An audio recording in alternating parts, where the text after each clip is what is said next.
Top of the morning, top of the morning, top of the morning. Let's get this shit. My man Kendrick, bruh. Oh, I would like to welcome everyone to the 28th episode of Money Trees. I'm your host, Khufu, and today I'm joined by an incredibly talented cinematographer, just overall great human. Today's guest has been supportive of my vision since day one. And I mean literally day one. We're talking early Koof sketch comedy days. Just a minute. Y'all probably don't even know what that is.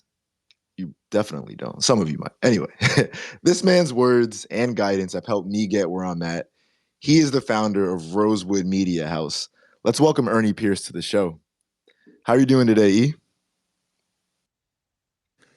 Top of the morning, top of the morning, top of the morning. I'm great, man. How are you? I'm great, man. It's funny. I'm glad that you picked that record because it literally ended perfectly, and it is the top of the morning. This is the first ever morning episode of Money Trees. The sun is up. It's bright. I feel, it feels good. I'm not actually that mad about doing it, starting my day. I might have to reconsider some earlier versions of this. So, yeah, anyway, man, I'm going to go on a little bit of a tangent as I tend to do, normally not this early, but as I'm thinking about the morning, I'm thinking about the top of the morning, I'm thinking about routines. And the Instagram algorithm normally does me dirty, but it's been treating me pretty well recently because the first thing I see when I check is you and your burn the boats routine. So I would love for you to tell people what that routine is and what it's all about. Yeah, actually, the routine is called the Victory Hour. I've come from the sports background and recently spent the last 7 years in NASCAR on the pit crew side of things, which is really just kind of a regurgitation of any other sport. And one of the most important things as I've transitioned out of that and now working as a creative director and designer,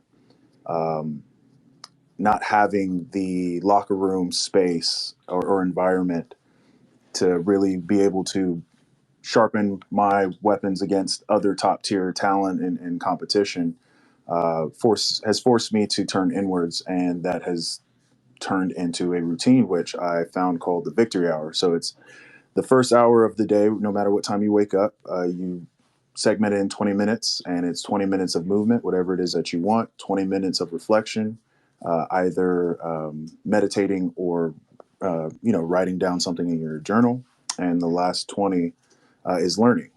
And typically, I kind of rotate between meditating and writing, as one helps you think clearly, and one is you getting to express your thoughts down somewhere so you can obviously think more clearly. And then the last one is just I try and find books that have stood the test of times, books usually on philosophy, war strategies, and really just great people who have been successful and left their mark on the world.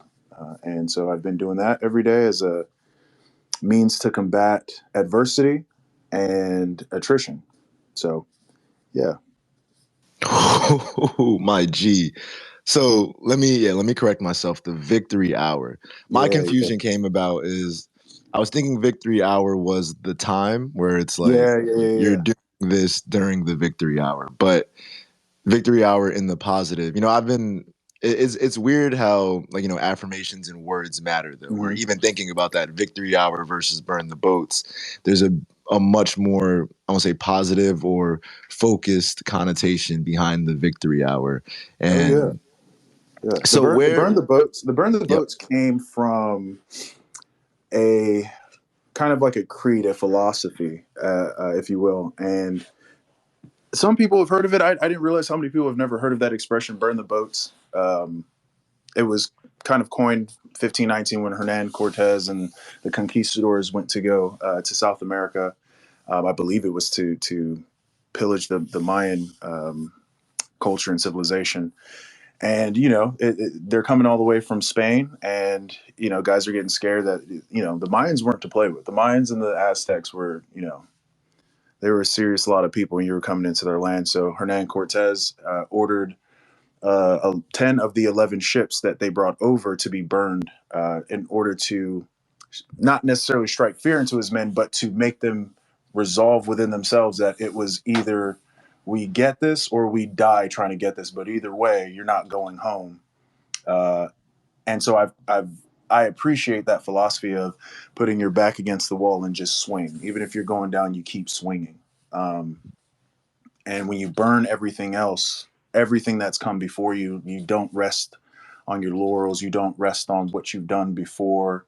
You don't go into the future expecting results just based on what you've done before, really. So it's everything is brand new in front of you. You burn the boats, and every day I think it's Miyamoto Musashi in the Book of Five Rings says, today is your victory over yourself. Tomorrow is your victory over lesser men.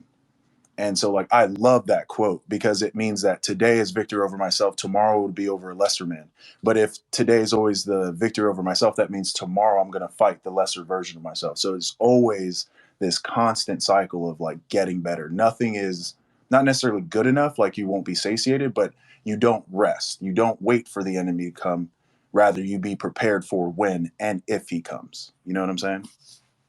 Yo, my guy. Oh my God. Yes, yes, Yeah. absolutely.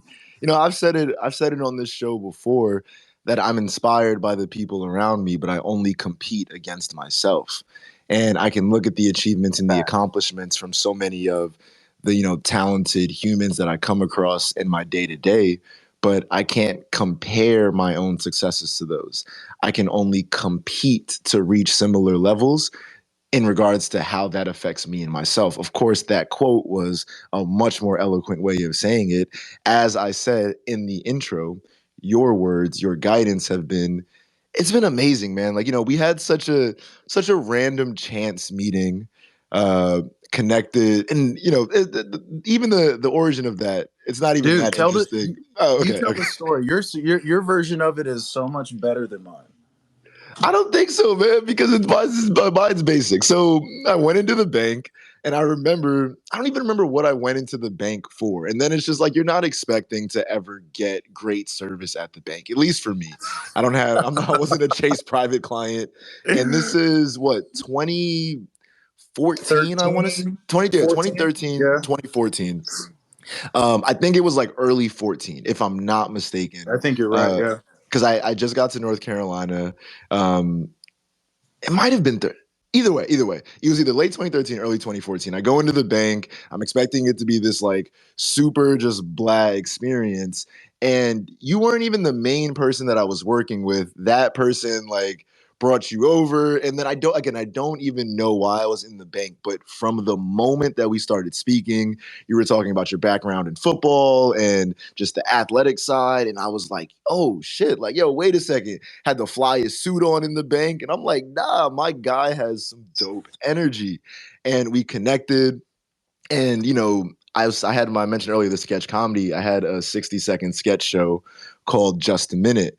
And this is before Instagram had their 60-second videos. My thought was like, yo, Vine is too short with 6 seconds, but YouTube sketches were going on too long. I was trying to find like a middle ground for people's attention with this show. And you helped me make some of my favorite episodes. Every single time that I hit you, you were like, yo, let's do it. Boom. Oh, you need a spot? Oh, you need help on the writing? Oh, we're trying to set up whatever. Yo, let's make it happen. Yo, let's make it happen. And your willingness to contribute to my vision was so amazing, man, because that support, as a early 20-year-old trying to go out and like do some of the wildly ambitious things that I was doing, I was there was fear there where I was like, man, what if this doesn't work? And all these other things, and seeing, someone that I looked up to because of what you had achieved even to that point, and how wise you were, the way that you spoke to me, not as like a child or someone that was younger than you, but like as a peer, and the way that you would present your ideas to try to build on whatever it is that I was doing, like it really helped me see the way I would like to collaborate with people. Like you really showed me a blueprint of what my favorite collaborators need to have, how they need to move. And, you know, even down to the family aspect of it. Like you've been a family man since I met you, and the way that you went about heading up your family and controlling that, not only controlling that dynamic, leading that dynamic. It was just all around like, you know, and this isn't hyperbolic. Uh Nah, man, but er, you are building me up. Don't make me sound that good. Jesus, No, no. G, I'm no, I'm telling you, man. Like this, it's really one of so money trees. The idea is planting seeds, planting trees, and documenting these conversations that I have with my homies. I think that I am one of the like I'm not jaded towards humans really. Like I feel like I have so many fire people in my circle, and you are definitely one of those, and you've been one of them, man, where it's like consistently for the last almost a decade. You know what I mean? Like that is a long Yeah, for it's been my a long entire time. adult life. That is a it's wild to say that. Damn, that's And actually kind of crazy to think about that. We've known each other for a yeah, minute. literally G, my entire adult life. Like I was 19. Like the entire time I've been trying to figure out like how things work and just how to again, I talk about the balance of work and family, the balance of, you know, going from a high profile, high competitive environment to something a bit more structured and trying to figure out what that looked like creatively. And I think one really dope thing was that it was a mutual type of relationship where you talked about how seeing, you know, working with me on the Just a Minute piece and just seeing how I went after that creative side helped inspire your current venture. And, you know, I had moved out of Charlotte by the time this was in flow, but I would love to talk about Rosewood Mediahouse. First of all, the name is fire. So if you could tell us where you came up with that name idea and then talk a little bit about how Rosewood Mediahouse came about. Oh yeah, man, no doubt. First of all, you gave me a lot to live up to. I hope I don't let anyone down, but I appreciate the You kind can't let words. anyone down, man. You helped me get here already. If they're here listening to Money Trees, then they're already grateful for the work that you've put in. Oh, man, I appreciate that. I think just to answer this briefly. I think being uh, the kind of father or leader of a family that I am just stems from wanting to have always had what I feel like I am for my wife and children, what I wanted as a little boy. You know, I've always wanted a strong leader, someone who was confident, who was powerful, who was strong and protective and loved, but that was a human and would be honest and not hide um, who he was, regardless of what the world thought about it. And so, and it's taken a long time to get to that point as an adult. But like, you know, intuitively as a kid, you kind of know what you want to a degree. Like, you know, I always remember thinking or learning that like kids won't always remember what you say to them, but they always remember how you feel. And I remember the first time I heard that, I stopped and thought about my parents or, you know, my mom and my stepfather. Uh, and it's true. You know, there's a lot of lessons you forget, but you never really forget the way that someone makes you feel when they enter your space. So there's that. And I appreciate you saying that. That's very kind. Rosewood, man. So Rosewood started um, before it even had a name. I had bought a drone in 2016. I was working in NASCAR, and anybody who's ever been in that job or been in sports, you know that there's a wild amount of free time that you shouldn't have as an adult. And you know, all my bills were being paid, and they were fine. I was making good money, but I was wasting a lot of my free time um, just playing video games. You know, more or less doing exactly what I had done when I was in college, and likely not working hard enough and not honing in on my craft is likely why I didn't make it to where I wanted to in the NFL. So I was lucky enough to be aware of that recurring situation or recurring theme happening while I was in NASCAR. And so I immediately stopped and like forced myself to think of what I would do with my life if all of my bills were paid for, you know, all of the basic needs were met, like on Maslow's hierarchy of needs, and everything was met. And I still had to work every single day, but money wasn't an issue. I had to work every day. Uh, I wouldn't collect money for the job. What would it be that I would do? And that's a really hard question to answer, because you that's then when the philosophy comes, like, if your work is not a job, then you don't work for the rest of your life. And that's actually true. It just takes some time to figure out what your genius is, where you feel like you can contribute your best self to the world. And that's what I was, looking for. At the time, I started looking at different cameras. And to be honest with you, I could take you back to the very first memory I had to where it made me think of picking up a camera. It was 2007. I'm at uh, I'm at Kansas State. It's snowing in the wintertime, and I'm driving down. I can't remember the name of the street, but I'm heading onto campus. And everyone forgets Lil Wayne was the hottest rapper alive for about a solid 20-year run. Like, Drake is doing a great job, but Wayne was it for about 20 years, 15 maybe. And he had the song called I Feel Like Dying. It was on his mixtape. And if you ever heard it, it's this really like solemn kind of flowy beat, really kind of like gave birth to lo-fi, honestly. And I just remember like listening to his words and envisioning the music video to it. And it sounds like, in my head, my mind just put it in this framework of he's sitting in a shrink's chair talking to a shrink, and he's saying exactly everything that he's feeling. Because I think, yeah, one of the famous lines is, I'm in the ocean swimming with flying with the pigeons, or in the sky, some kind of weird, play on simile and metaphors. And I just remember seeing this idea of all of these metaphors being like formulated like an ink blot. And like, I'm telling you right now, like, I still remember that. And I did nothing with it. And then when I picked up a camera, it came right back to me. And so I started to explore all of those different elements of filmmaking. People were popular on YouTube. I'd started following, I think, Peter McKinnon before he really blew up. I think it was his second run at YouTube. And so I'd learned from him and everyone else, Casey Neistat. Um, and, from there, I think I posted a picture of the drone. That's exactly how it started. I posted a picture of the drone and was just like, yeah, no one else is doing this here. So I figured I'll just learn aerial cinematography. My friend hit me up and was like, hey, I just happened to put in an order for the same drone. My wife is a real estate agent and will need aerial coverage. Would you be open to starting a business? And I was like, yeah, why not?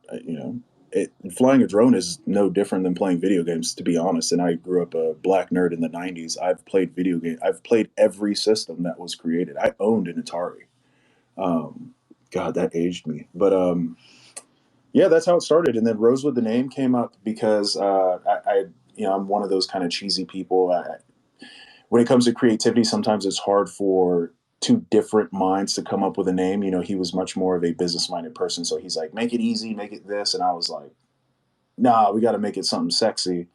And I ended up looking up the address of where we had met, and it was on like Rosewood Boulevard or something. So I came up with like Rosewood Films. He came up with the Media House and pulled that name from, I believe, Red Bull, because I believe Red Bull Media House is their content creation team. And so that's kind of a long way of explaining how we got to the name, but that's its origins. Yo, man, I love that. There's so many ill points to touch on that. I really fuck with your description of a potential "I Feel Like Dying" video, and it's wild because I was in middle school when that song came out, and to your point, Wayne was my favorite rapper for forever. I mean, from Drought 2 to like Carter 4, I could probably still recite 80% of the lyrics to most of Dude, I those went on that songs. fifth not too long ago. Went and looked up like the Carter 2 DJ Cannon mixtapes. How do you do mother? Never mind, I can't get into it. But it's crazy what the mind doesn't forget when that's all you've listened to. And I'm like, he was everywhere, everywhere. And you're 1000% correct. And I think that has like an impact on creativity and the way you start to think about it, especially with Wayne, because Wayne's output was so wild, so prolific. And I remember watching. Oh man, it was the Nino Brown, whatever the documentary was, where he like showed like his work ethic, and I was like, damn, I want to work like this. And to your point, another reason why I felt like we connected so well is I was a black nerd in the early 2000s, where the only thing I'm doing, or the Yeah. late 2000s, playing video games. And it's Yeah. like people see it now and like the career and the people that I'm around and think I was like partying and doing all this wild ish in high school. I literally didn't go to, I don't think I had my first drink until senior year of high school. I Yeah. wasn't going out. I was playing COD and studying. And yeah, so anyway, I relate to that like hell. Um, I was 15 years too soon to today's revolution in the video games esports marketplace. But it's like it's nice watching it though. Like it's kind of the saying. And my boy Cisco, he I think it was him who brought this up to me. It's planting the tree that you're never going to sit under for shade, but it's for everyone else that comes after you. And it's interesting that like I feel lucky enough that I remember us wishing that video games had more of an open world concept. I remember wishing that we could play with alternate skins or that we could play with our friends from across the world. I remember coming up with so many ideas for like the comic books, and it's like we're living in this era now. Like people don't realize like our generation, and I don't know if it's Gen X or whatever it is, but we grew up in the age of transition. Like we are the last link to what the world was before the internet and what it is now. And then we're in the next transition, which is exponentially faster than what it was before. So it's really, really cool to see video games and comic books and superheroes be blockbuster films.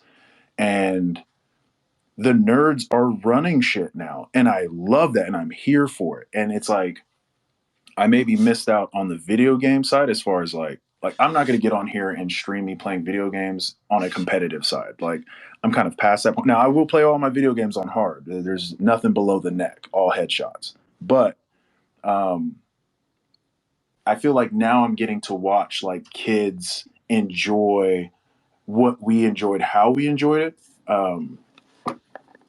And then like the comic books, man, Loki opening up the multiverse in the Marvel cinematic world is so exciting for this new age of creators, not content creators necessarily, but like the young directors, the young comic book nerds, the fan enthusiasts.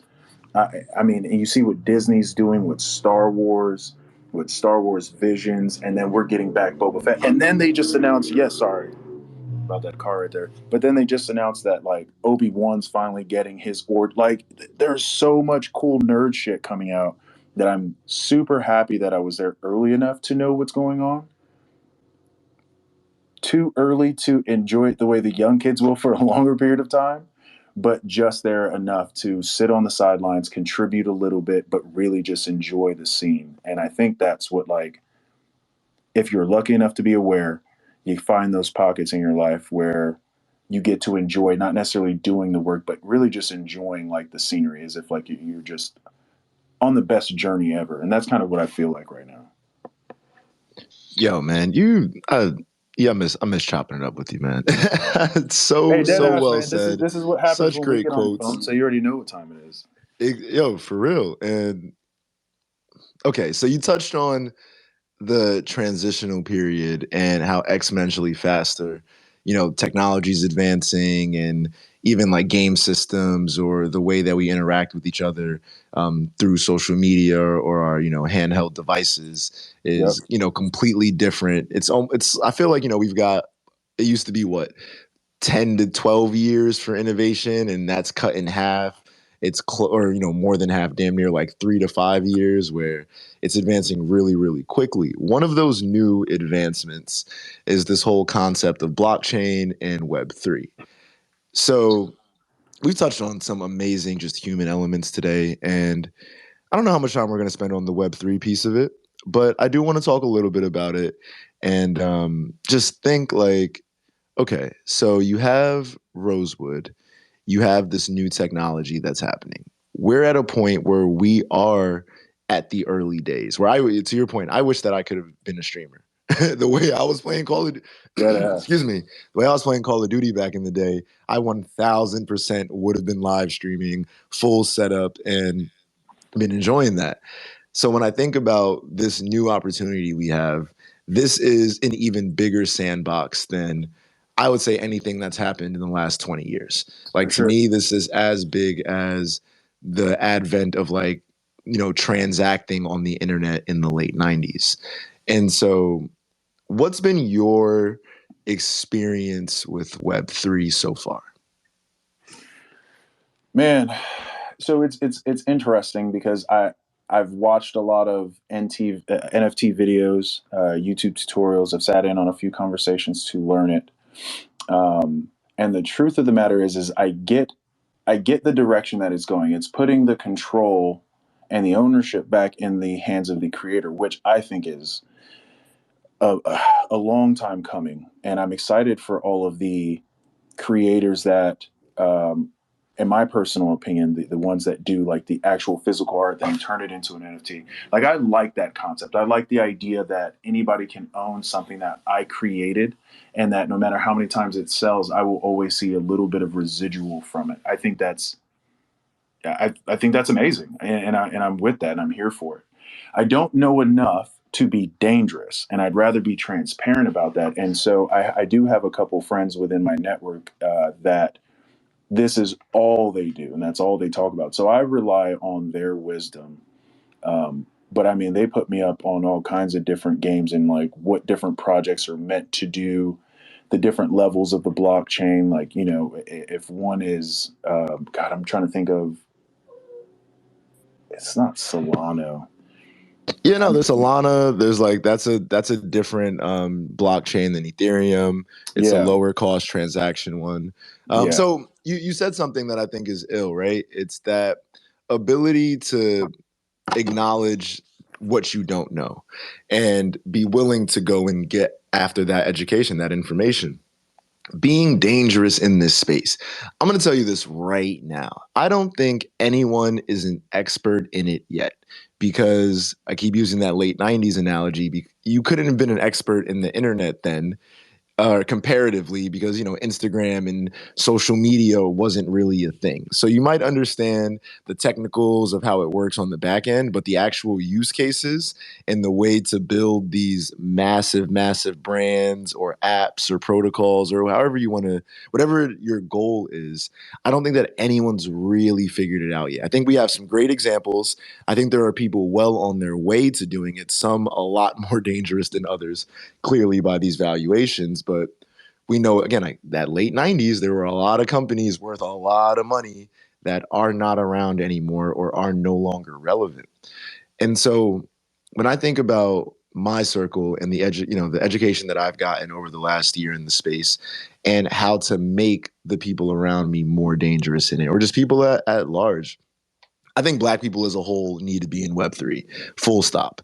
Just we are constantly,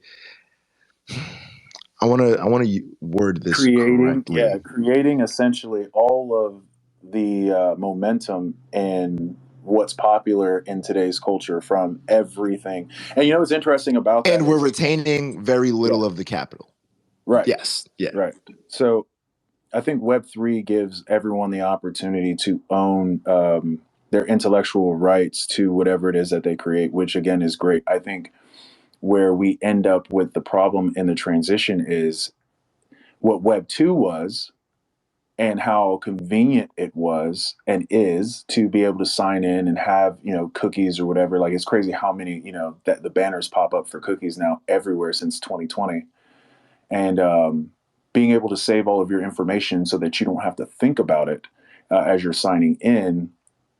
His Obviously, the natural byproduct is we don't waste mental energy on trying to remember those things. I was just having this talk with my daughters.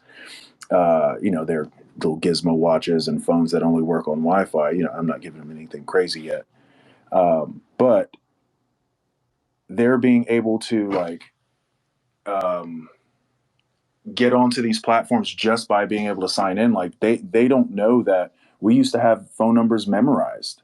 And I remember asking them, like, how many phone numbers do you have memorized? And it was like mine, their moms, and like maybe their neighbors. And I was like, there was a point in time where I had at least 15 phone numbers memorized. And I think I shot down like three of them. One of them was like my old phone number, my grandmother's phone number.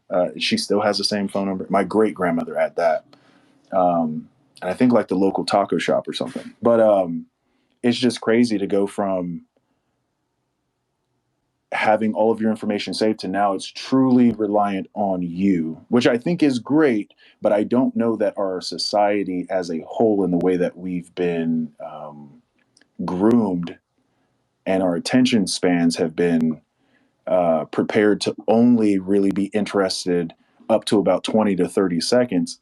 I think it's super dangerous to have everything memorized, or at least in a safe space, because I feel like Web3 is really almost a return to pre-internet Web 1 to a degree. So Like, it's interesting that you're hitting on some really, really dope kind of concepts here. And I think that that is the struggle, and also why I'm not completely sold on, this current iteration of it, because we are so conditioned for simplicity and streamlined access. So the right, complexities that currently exist in the blockchain make it really, really hard for adoption, make it extremely hard for adoption, because it is a return to a time that you have long forgotten. Like the fact that you need to absolutely, remember, like I said, needing to know those phone numbers. Like, no, people just want to have their favorites saved. It's even to a point where with voice recognition, you just want to say it. You just want to say a command and have X, Y, and Z happen. You want to absolutely, say call mom and then have your mom appear right there. And absolutely. the In video less than 10 chats and seconds, not yes, just being able to do it without needing to really do anything but exert the energy of, hey Siri, do X, Y, and Z. But I mean, hell, if you had to wait 10 seconds for that phone to even begin to ring, you're naturally going to be like, what the hell is taking so long? And you didn't have to do anything extra. literally That's that what we're being wait. conditioned for. Yeah. It's wild. You ever you ever mistap someone's name on your iPhone on your call list and then you hang up right away and they get the missed call? Like half Yeah. a second. It's I never understand that. it's mind blowing to me. Like I tap their name and I hang up immediately and I get a text. Yo, did you mean to call? And I'm just like, Like, what? clearly not. It's 2022. I'm not trying to talk to you. If I want to talk to you, get a text or a DM. Oh shit, man. So yeah, thinking on the space, right? I've been trying to have a more long-term approach to it. Mhm. Um, a longer term, like what are some of the iller use cases, right? And there are some really dope single sign-on platforms, like my guys at Create Safe.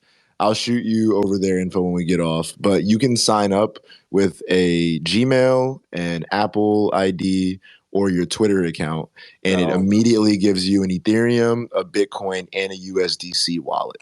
And it you can fund it using your credit card. And boom, right there, you can then, have a crypto address set up. And so that is a very streamlined process. But what happens is you trade off some of the custodial security because you're relying on this platform to hold your private keys and whatnot. right. And it becomes I don't have the answers. I don't think anyone does. I think it's going to be an interesting kind of because people just want use cases, right? Where it's like, Hmm. if it's worth it to have to remember all of these crazy things because the value is there, humans will do it. But that value has to be there. It has to be 10 times better than whatever our current experience is. And I don't know that anyone's really providing that type of value opportunity in Web3 yet. Where, yes, ownership is fire. Yes, Hmm. having, Hmm. removing the surveillance state and not Yeah. having the government be able to, easily seize certain things. But there's such a Right. small percentage of people that need that benefit. You know what I mean? Like, I'll be Seriously. honest, my grandmother is not tripping off that. Like, she is fine with her pension hitting her bank account. And who's to say how the next generation looks at it and what that changes? My approach has been more from the what use cases make a lot of sense to me right now, right? And Yeah. so I I tell people an NFT is just a receipt. You know what I mean? It's not the art, it's not the video, it's nothing. It's some code and some metadata. And it's a trust system, really, because if you're buying an NFT from an artist, you just have to trust that they won't upload that same art piece somewhere else and call it an NFT somewhere else. Because there's nothing stopping them from doing that. There's no legal precedence. It's just like, oh, yeah, I bought this and I've established this relationship.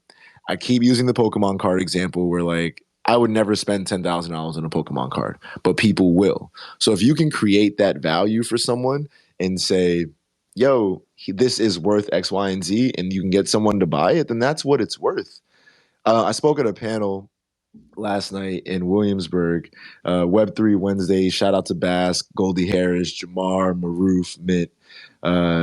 Shameless plug there. But it was a really cool kind of experience because I was talking to people after, and I'm like, yo, money isn't real.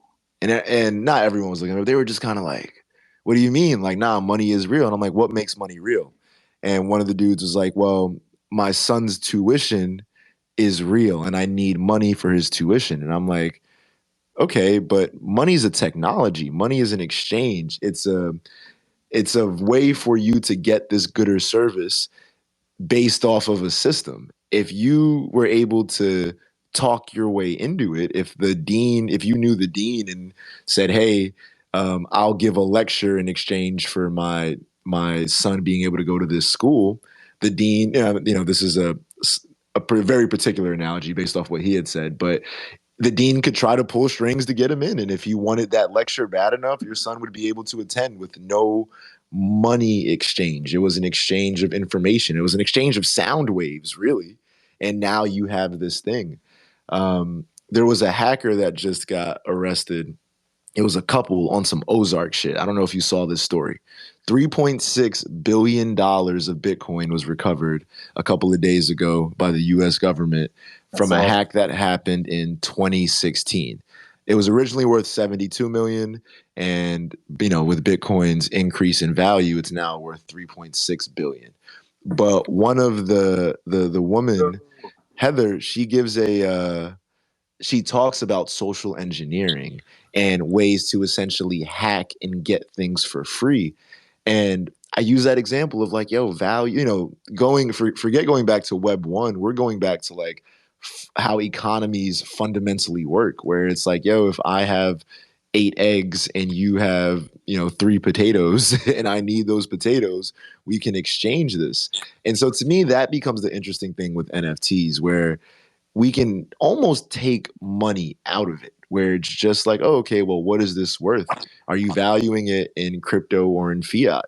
One ETH is one ETH. One Bitcoin is one Bitcoin. And it's a very, very, very like, I'm no economist. And so I'm sure that I might be glossing over some higher level technicals as far as the way the money works. But to me, like, if you can't explain it to a 5-year-old, then you don't have a grip on it anyway. And that's money to me. Money's a technology. It's a good or service you exchange for, another good or service later on. What's And interesting is if yeah, you what's up? there's a book that I was reading actually at the time when we met called Debt: The First 5,000 Years. It's by David Graeber. It's a thick ass book. It's not hard to read. It's written at about a ninth or 10th grade reading level. I believe that there are honestly about 3 books that need to replace every textbook in our public school system, and you would see an increased productivity, an increase in the overall intelligence and the overall happiness of every. I won't say every because we're not all the same, but for a resounding increase in the overall happiness of Americans, really around the world, but I think in America specifically, it goes and it chronologizes. Chronologizes, is that how you say it? Chronologizes? I don't know. It tells you. I know where you're going. There you go. Trying to use big words I'm not ready for. But it goes through the timeline of the transformation of what money is, and at the end of the day, all of it is simply debt. Like the world's financial system sits on. You know what? Let me stop because if Illuminati's listening, I'm gonna be in trouble. But there's that book. There's Principles by Ray Dalio.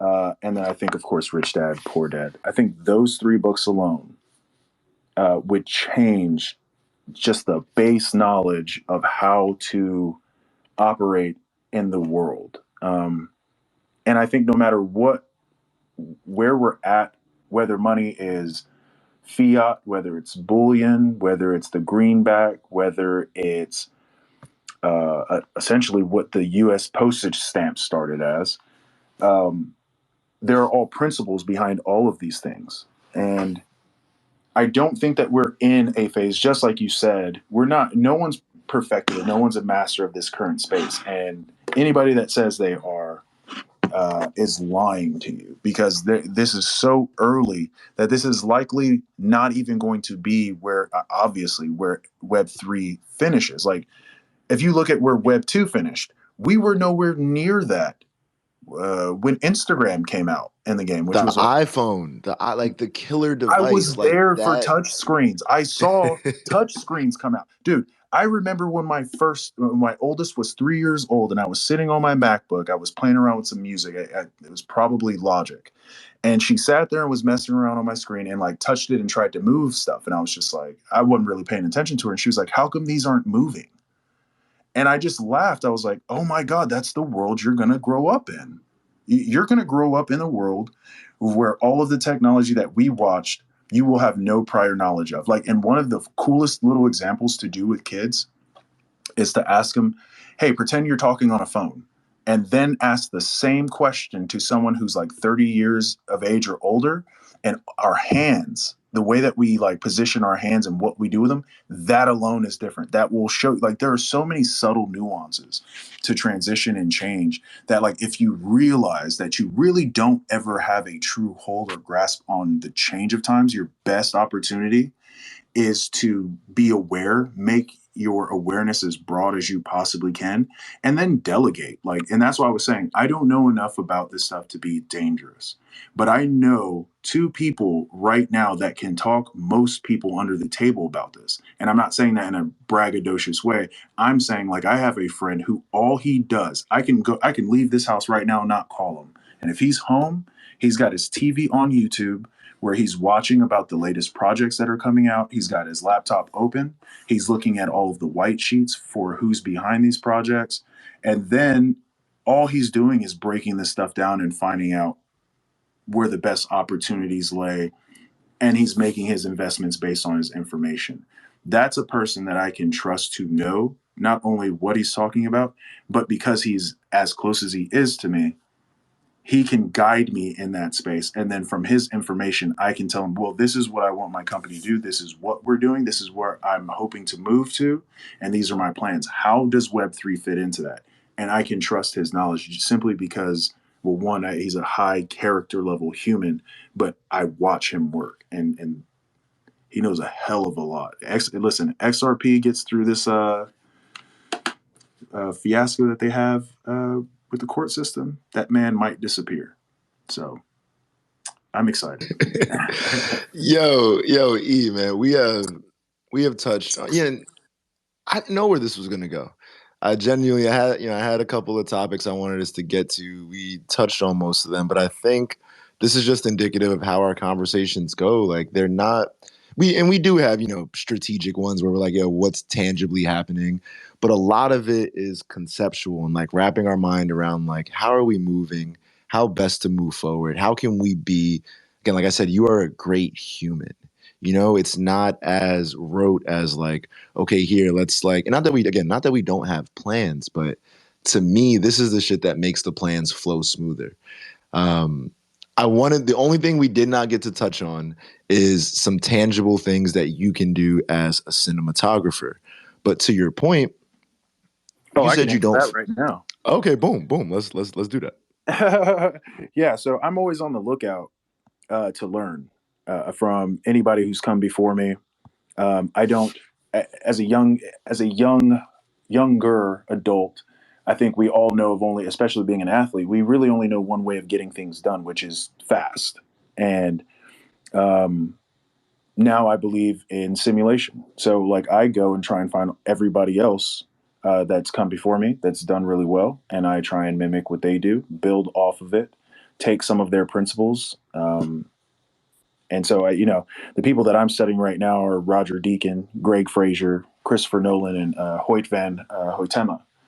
And those are my inspirations right now. I love the way they do their cinematography. And so the things that I'm working on currently right now are learning better storytelling. And I actually have the book, a story. I forget the guy's name, but it's this big purple book. And studying cinematography by watching some of the newest movies coming out. A24 has a great page. Omeletta is great for short stories on YouTube. So there's just a plethora of information out here. It's just can you pluck it and make it digestible so that you actually get better, and you're not simply watching people or just consuming it mindlessly, not without an actual goal at the end in mind. So I hope that Oh, answers the yo, question. no, I think I. you answered the first half of my question. I didn't want to stop you Okay. because as a person that is so dedicated to improving their craft, I think it is important for other people to hear the ways that you are approaching it. But I was saying the one thing we really didn't get to was how the cinematography and Web3 will mesh and what that can look like in particular. But I think that's a conversation for another day. We have already planted some great trees here. Before I let you get out of here, I would like to know two things. So, everyone that comes on the show, I ask them about their seed phrase. And so, in the crypto space, your seed phrase is traditionally a 12 or 24 word account recovery key. I tell everyone I don't think seed phrase is scary enough. It's like it doesn't do it for me. And if you lose your seed phrase, you lose access to all of your cryptocurrency, all of your NFTs. It's game over. Like your wallet is compromised. So here on Money Trees, we're planting trees, planting ideas, planting seeds. We've repurposed seed phrase to be a motto, a saying, a quote, a lyric that you live by, something that embodies your approach to your art, to your craft, to life. So Ernie Pierce, what is your seed phrase? Man, see, because I gave you guys burn the boat so early on, and that really is how I've been living. Burn everything behind you and go forward with nothing but excitement and an open mind to the possibilities.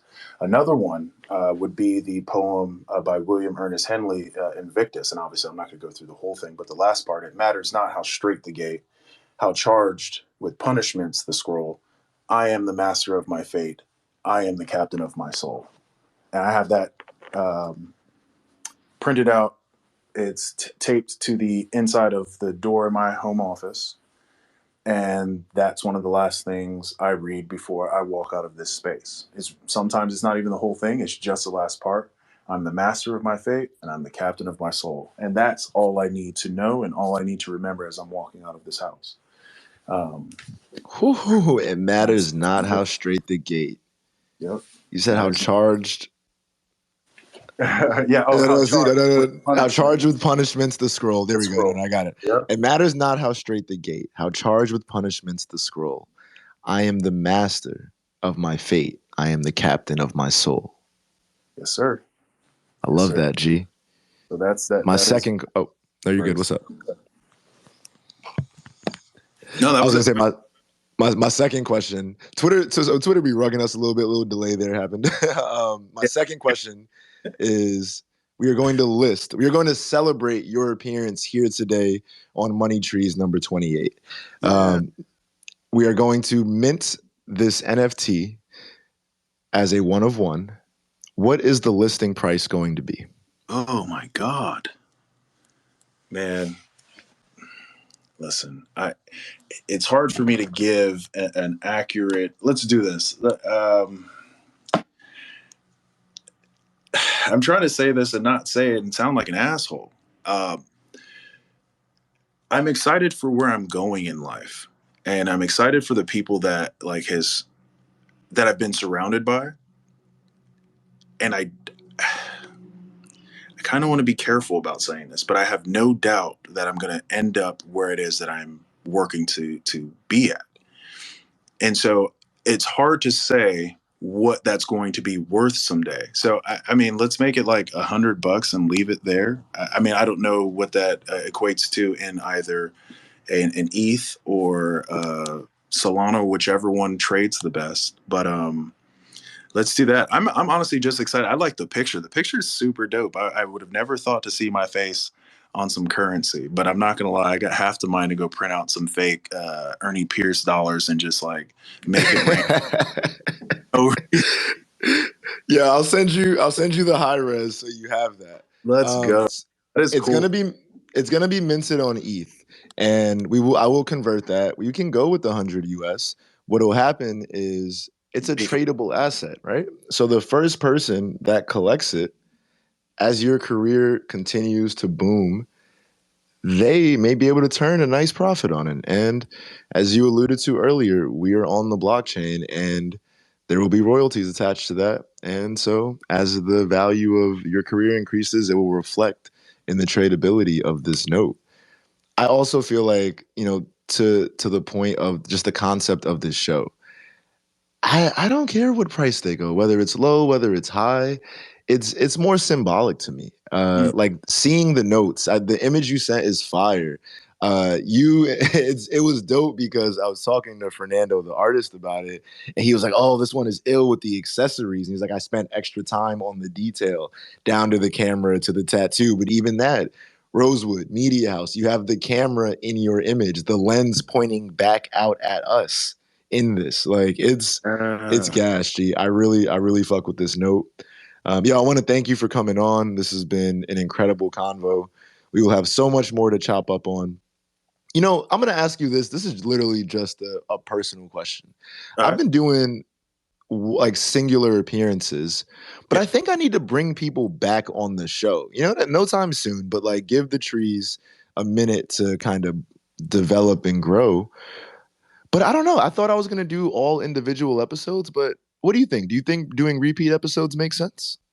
I've seen a lot of people with success with repeat appearances. I think it all just depends on, from what I've gathered, it's about the value that the person brings. It's about the conversation, obviously, but I think it's a great, depending on how much time you let go between it, it is a great opportunity for uh, social accountability to go into play, right?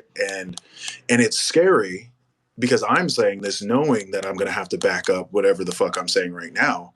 But we come back to this in, let's just say, a year. A lot can change. A lot can happen, honestly, in a year. To come back and say, okay, well, where are you now? Did you do everything that you said you were going to do? Are you in the process of doing it? Have you abandoned your philosophy or have you pivoted? I love the idea of bringing people back, for the opportunity to see their growth, to hear how they've changed, to see if their ideas have, been morphed because of what's happened in that year. I think that's great, and it kind of provides a small amount of consistency to agree, right? Because you don't always need something new. If you're always in the process of learning, which is a good thing to be in, but you don't give yourself the opportunity to digest it and learn the concepts, you're going to forget what you've learned at a certain point. So I think it'd be great to bring somebody, some former people on, especially if they're really good. But I mean, it's really up to you. Well, I would like to extend an open invite.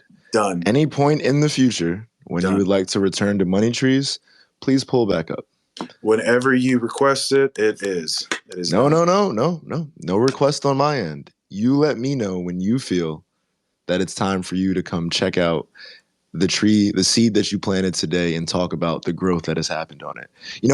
I use this example of the bamboo tree, the Chinese bamboo tree, Yeah. and you have to water and take care of this tree for 5 years straight, and it will not break ground.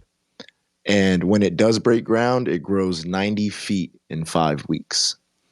And whether it's 1 year or 5 years from now, please let me know when you would like to return, and we will chop it up, G. And we will clearly have many more conversations offline. Yeah, see, that's going to be exciting.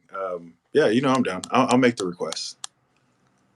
My guy, yo, again, thank you for coming through.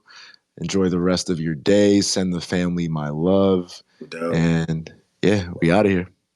All right, Playboy. Peace.